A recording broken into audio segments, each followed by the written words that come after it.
Hello everyone! We are here in Boracay Island, Malay, Aklan, Philippines. So hambal nila, isa ko na sa mga trademark diri sa Boracay, ang magpa-hair braid.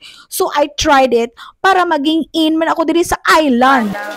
Madam, pila ka nakatuig nag-hair braid diri sa Boracay? 20 years na. Oh my God, 20 years! She's an expert! Sino gani mo pangalan, madam? Ate Nene. Ate Nene! Oh, di ba? Lantawan ninyo.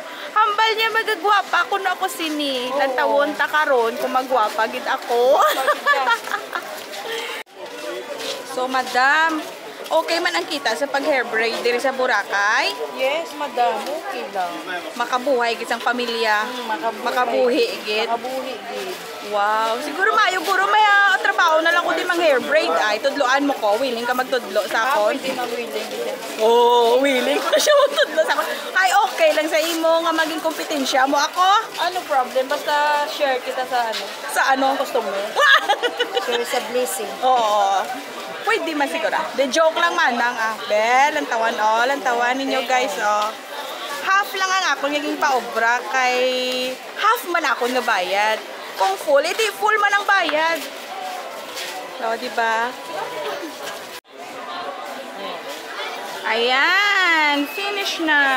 The finished product. Wow. Anong mambal nyo guys? Nagwapa manggid ko. Siyempre, Man ng last na lang din nga shot. basta siya 5 years. Wow! Nagbata ako 5 years.